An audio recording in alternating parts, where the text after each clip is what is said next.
Lieber Zeuge Jehovas, Zeugin Jehovas, liebe Mama, der Verein JZ Help und die Kundgebungen sind nicht gegen Jehovas Zeugen, sondern sie sind für dich und deine Rechte, weil Kontaktabbruch ja für alle schmerzhaft ist. Falls du einmal Unterstützung, Informationen oder sonstige Hilfe benötigst, wende dich gerne an JZ Help. Herzlich willkommen auf meinem Trauma-Weltkanal.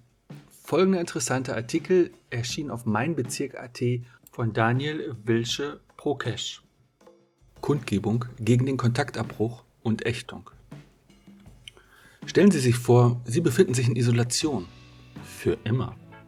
Ihre Familie und Ihre Freunde dürfen keinen Kontakt mehr zu Ihnen pflegen. Der Grund? Sie haben Ihre Religion verlassen. Am Samstag, den 16. Oktober 2021, nahmen Aktivistinnen und ehemalige Zeugen Jehovas an einer Kundgebung auf der Maria-Hilfer-Straße, das ist in Wien, Österreich, teil. Mit einer Standaktion machte der Verein JZ Help e.V. auf die problematische Praxis des Kontaktabbruchs und der Ächtung bei Jehovas Zeugen aufmerksam. Getaufte Mitglieder der Jehovas Zeugen, die sich vom Glauben abwenden oder gegen Vorschriften verstoßen, werden geächtet. Niemand darf mehr mit ihnen Kontakt pflegen. Sie dürfen nicht einmal mehr begrüßt werden. Betroffene verlieren damit oft auf einen Schlag sämtliche Bezugspersonen, auch die ganz nahen. Eltern, Kinder, Geschwister, Partner oder Partnerin, Großeltern oder Freunde und Freundinnen. Geächtete Personen erfahren oft von Dritte, von Hochzeiten, der Geburt oder dem Tod nächster Angehöriger. Kontaktabbruch oder Ächtung ist verordnetes Mobbing und verstößt gegen grundlegende Rechte. Zu diesem Schluss kommt ein Schweizer Gericht in einem rechtskräftigen Urteil. Die Taufe, welche die Mitgliedschaft bei Jehovas Zeugen begründet, findet zum Teil schon im Kindesalter statt. Einmal getauft, ist eine Person in Bezug auf ihre religiöse Entscheidung und ihre Lebensführung nicht mehr frei. Tritt sie aus der Religionsgemeinschaft aus oder wird ausgeschlossen, weil sie eine Bluttransfusion akzeptiert oder weil sie gegen die engen Vorschriften verstößt, verliert sie damit ihr gesamtes soziales Umfeld. Sie muss sich entscheiden, freie Wahl der Religion oder Verlust aller geliebten Menschen. Ächtung hat nämlich den Charakter einer Nötigung. Auch Kinder sind von Ächtung betroffen. Nach dem Urteil des Schweizer Gerichts erfahren auch Kinder und Jugendliche Ächtung, unter anderem durch Liebesentzug. Gerade für Kinder ist diese Form der psychischen Gewalt besonders schwerwiegend. Kinder sind auch indirekt von Ächtung betroffen. Etwa wenn sie Geschwister verlieren, die geächtet werden, zum einem geächteten Elternteil nur noch eingeschränkt Kontakt haben können oder mit den ungläubigen Großeltern keinen Umgang mehr pflegen dürfen. Missachtet gesetzlich anerkannte Religionsgemeinschaft grundlegende Rechte der Mitglieder? Als gesetzlich anerkannte Religionsgemeinschaft stellen Jehovas Zeugen in Österreich den Anspruch, neben religiösen auch sozial-gesellschaftliche und kulturpolitische Aufgaben wahrzunehmen, die dem Gemeinwohl dienen. Den Opferhilfeverein JZ Help erreichen jedoch fortlaufend Berichte über das Leid Betroffener durch die Praxis der Ächtung und des Kontaktabbruchs. Das religionsgemeinschaftliche Recht der Jehovas Zeugen in Österreich, Anmerkung, beinhaltet sämtliche Publikationen und Anleitungen. Nochmal, das religionsgemeinschaftliche Recht der Jehovas Zeugen in Österreich beinhaltet sämtliche Publikationen und Anleitungen, siehe zum Beispiel die Verfassung der Jehovas Zeugen, Link unten in der Fußnote, Präambel Absatz 6, verlangt von jedem Mitglied soziale Ächtung und Kontaktverbot gegenüber aus der Gemeinschaft ausgeschlossenen und Ausgetretenen, auch zu engsten Freunden und sogar innerhalb der Familie. So wurden Mitglieder beispielsweise erinnert: Auch wenn uns das sehr schwer fällt, müssen wir unnötigen Kontakt mit einem ausgeschlossenen Familienmitglied vermeiden, sei es telefonisch, brieflich oder über Textnachrichten, E-Mails oder soziale Netzwerke. In Lehrvideos wird es als Notwendigkeit dargestellt, dass Eltern nicht einmal Anrufe ihrer Kinder annehmen, die keine Jehovas Zeugen mehr sind, und dass sie nicht einmal mehr auf deren Textnachrichten reagieren. Es wird ein Loyalitätskonflikt gegenüber Gott erzeugt, in dem behauptet wird, der Kontaktabbruch sei notwendig, um Gott die Treue zu beweisen. Eltern von erwachsenen Kindern, die keine Jehovas Zeugen mehr sind, werden stigmatisiert, wenn sie ihre Kinder im Haushalt tolerieren. Das Religionsrecht drängt darauf, Freundschaften zu ehemaligen Mitgliedern außerhalb des Familienverbandes zu beenden. Pflegt ein Mitglied zu einem ehemaligen Mitglied, zu dem es nicht in einem verwandtschaftlichen Verhältnis steht, weiter in Umgang, droht ihm selbst der Ausschluss und der damit einhergehende soziale Tod. Auf Gewaltinfo.at wird unter psychischer Gewalt als erster Punkt Isolation und soziale Gewalt genannt. Dabei wird darauf abgezielt, eine betroffene Person zu isolieren. Durch Ächtung verlieren Kinder und erwachsene Menschen in ihrem Umfeld oft auch nächste Familienmitglieder wie Geschwister, Eltern, Großeltern oder Kinder, weil diese ausgeschlossen wurden und in der Folge geächtet werden müssen. Ein Schweizer Gericht hat geurteilt, dass die Ächtung von Ausgeschlossenen als von oben angeordnetes Mobbing verstanden werden kann, von dem auch Kinder betroffen sind. Unter anderem durch Liebesentzug. Zwar wird der Kontaktabbruch damit begründet, dass es sich dabei um eine liebevolle Maßnahme handelt, um den oder die Betroffene zurück zu Jehova zu bewegen. Tatsächlich zeigt sich durch viele Erfahrungen jedoch, dass der enorme psychische Druck durch diese Art von Mobbing zu Depressionen führt und Menschen sogar in den Selbstmord treiben kann. In der Literatur der Jehovas Zeugen sind Beispiele angeführt, wonach Kinder bereits mit 7 oder 12 als Jehovas Zeugen getauft werden. Ab der Taufe gilt jedoch das Kontaktverbot bei Austritt und Ausschluss. Kinder können sich naturgemäß nicht über die volle Tragweite dieser Entscheidung im Klaren sein, die einem lebenslangen Vertrag gleichkommt, der bei Vertragsbruch den Verlust von Familien und Freunden nach sich zieht. Somit ist es nicht nachvollziehbar, wie sich die Praxis der Ächtung und des Kontaktverbotes mit einem Dienst am Gemeinwohl vereinbaren lässt. Das Individualrecht der Religionsfreiheit. Jeder Mensch genießt im Rahmen der Religionsfreiheit das Individualrecht, seine Zugehörigkeit zu einer Kirche oder Religionsgemeinschaft frei zu wählen, diesen zu wechseln oder auch gar keiner anzugehören. Verliert jemand dadurch seine Familie oder sein ganzes soziales Umfeld, wird dieses Grundrecht der Religionsfreiheit unterlaufen. Keine Religion darf Grundrechte und Freiheiten anderer denkender Menschen einschränken.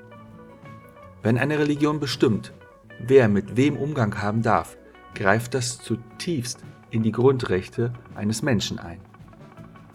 Aus einer Kirche auszutreten bedeutet nicht, den Kontakt zu allen anderen Kirchenmitgliedern inklusive Familie, Verwandte, Freunde einstellen zu wollen. Nun verlangen Jehovas Zeugen von ihren Mitgliedern, dass sie genau das tun. Ausgetretene sollen nicht einmal gegrüßt werden. Selbst innerhalb der Familie soll der Kontakt auf das Nötigste eingeschränkt werden.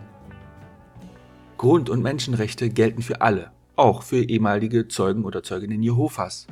Kein Mensch soll wählen müssen zwischen seinem Glauben und seinen Liebsten, seiner psychischen und physischen Integrität und seinem Leben. Vergesst nicht, ein Abo hier zu lassen und einen Daumen nach oben für mehr solcher Videos. Abschließend 4 Kommentare von Betroffenen, stellvertretend für Hunderttausende von Betroffenen weltweit. Sowie den Schulungsvideos der Wachturmgesellschaft an Jehovas Zeugen, wie sie sich gegenüber nahen Verwandten, die ausgeschlossen sind, zu verhalten haben. Das ist eindeutig geistlicher oder spiritueller Missbrauch nach der Definition Folter der UN-Anti-Folter-Konvention. Durch die amtlichen Führungspersonen werden den Mitgliedern vorsätzlich sowohl körperliche als auch seelische Schmerzen oder Leiden zugefügt. Die Absicht dahinter ist eindeutig Einschüchterung oder Nötigung, mit dem absoluten Gebot zu gehorchen. Folter wird auch durch irgendeine Art von Diskriminierung bewirkt. Das Kontaktverbot verursacht seelischen Schmerz. Die Diskriminierung der Ex-Mitglieder steht außer Frage und zweifelsfrei fest. Durch versäumte Bluttransfusionen sind Menschen gestorben. Im Falle verbluteter Mütter wurden Kindern traumatische seelische Wunden zugefügt, die ein Leben lang andauern. Als betroffener ehemaliger Zeuge Jehovas ist es mir unmöglich, diesem Artikel zu widersprechen. Seit meinem Ausstieg vor einigen Jahrzehnten habe ich den Kontakt zu meinen Angehörigen komplett verloren. Die Mutter das letzte Mal vor ca. 20 Jahren gesehen. Ob sie überhaupt noch am Leben ist, weiß ich nicht. Meine Schwester hat mich auf allen Medien blockiert, sodass Kontaktversuche ins Leere laufen. Das letzte Mal sah ich sie vor gut 15 Jahren. Wie ich durch Dritte erfahren musste, ist sie psychisch stark angeschlagen. Und die Politik schweigt. Super Artikel, kann dem leider auch nur zustimmen.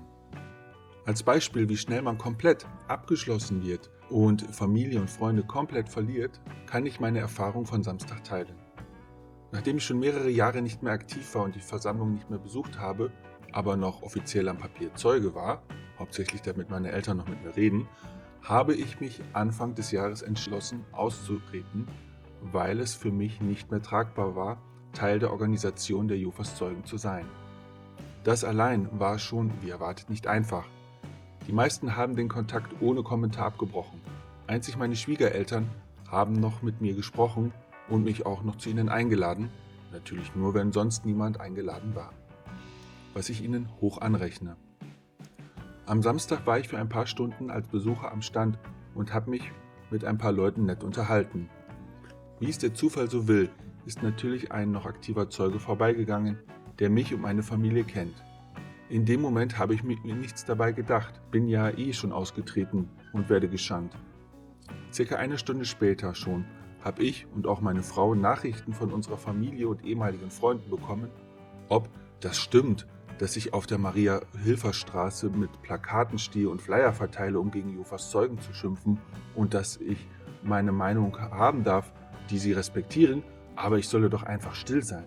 Abgesehen davon, dass niemand Flyer verteilt hat und mit Plakaten in der Hand gestanden ist und gegen Jehovas Zeugen geschimpft hat, ist es offensichtlich selbst für Ausgeschlossene und Ausgetretene nicht erlaubt, sich mit Menschen zu unterhalten und ihnen Hilfe anzubieten.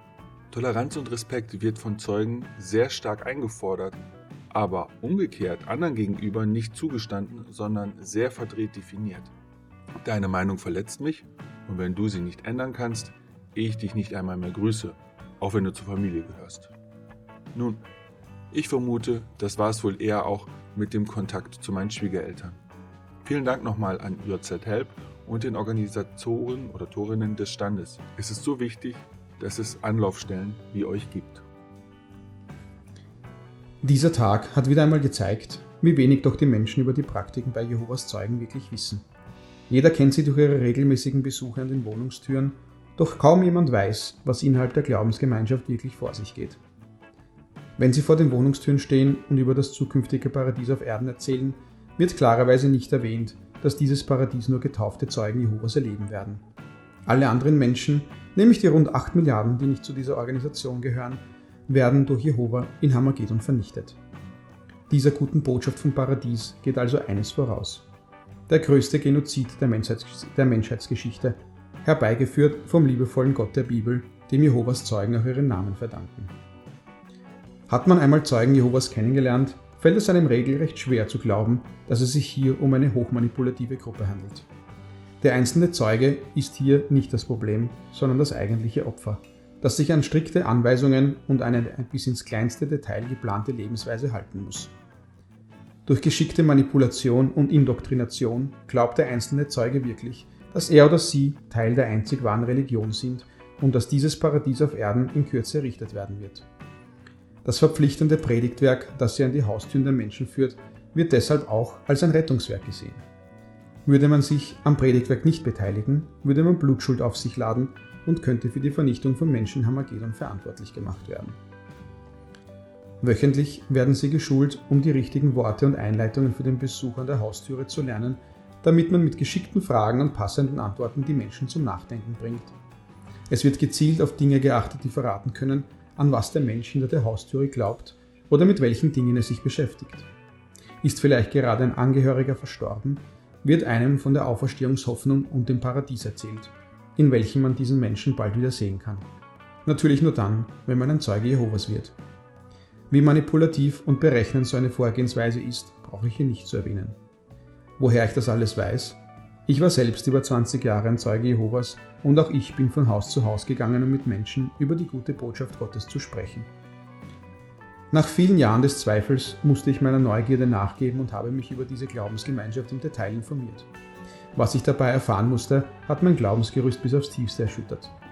In Australien wurden durch die Royal Commission über 1800 Fälle von Kindesmissbrauch aufgedeckt, wobei kein einziger der Täter der Polizei gemeldet worden ist.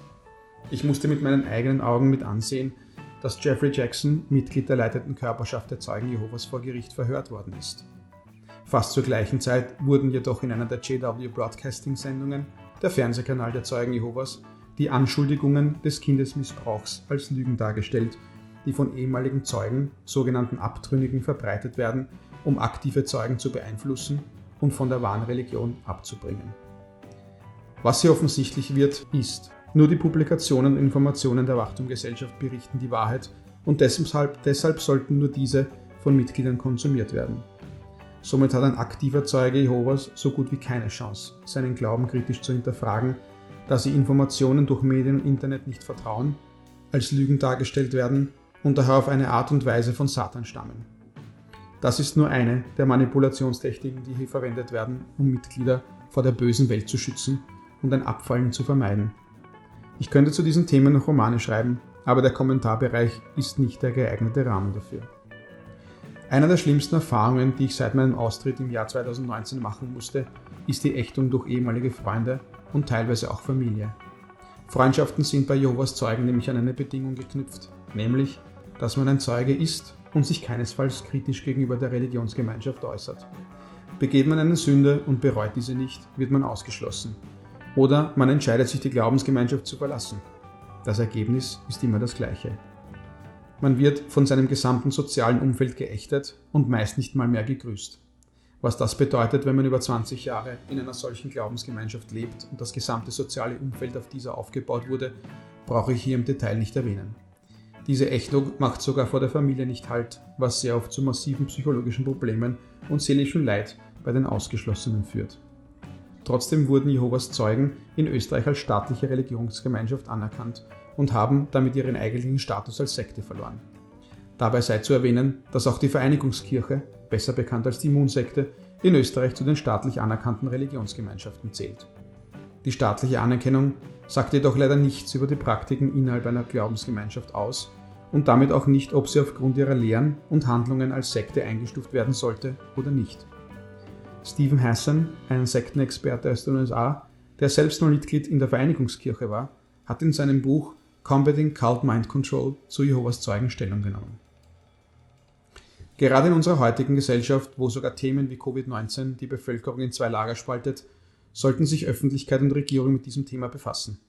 Bevor man eine Religion staatlich anerkennt, sollte man sich mit den Lehren und Praktiken einer solchen auseinandersetzen. Ein Anruf bei der Sektenstelle oder Gespräche mit ehemaligen Mitgliedern genügen, um auch die Abgründe einer Religionsgemeinschaft aufzudecken. Wie in diesem Beispiel die Ächtung ehemaliger Mitglieder, behördlich nicht gemeldete Fälle von Kindesmissbrauch, die Intoleranz gegenüber der LGBTQI-Community, die negative Haltung gegenüber höherer Bildung, die Verweigerung von Blut, um nur einige zu nennen. Ein herzlicher Dank geht an jene, die den Mut hatten, die Betroffenen am Stand der Marienstraße anzusprechen. Es war sogar eine aktive Zeugin darunter, die durch ihr Erscheinen wirklich viel Mut aufgebracht hat und dadurch meinen größten Respekt verdient hat. Ich weiß, dass aktive Mitglieder solche Aktionen absolut nicht verstehen und sich angegriffen fühlen, da es sich ja hier gegen Zeugen richtet. Dem kann ich leider nur widersprechen, denn es geht hier nicht gegen Mitglieder, die leider Opfer einer Sekte geworden sind, sondern vielmehr um Aufklärung und um Menschen beizustehen, die selbst Zweifel an der Religionsgemeinschaft haben und nicht wissen, wie sie aussteigen können. Und es geht auch darum, die Öffentlichkeit etwas zu sensibilisieren und auf die Gefahren, die von Sekten ausgehen, hinzuweisen. Vergesst nicht, ein Abo hier zu lassen und einen Daumen nach oben für mehr solcher Videos.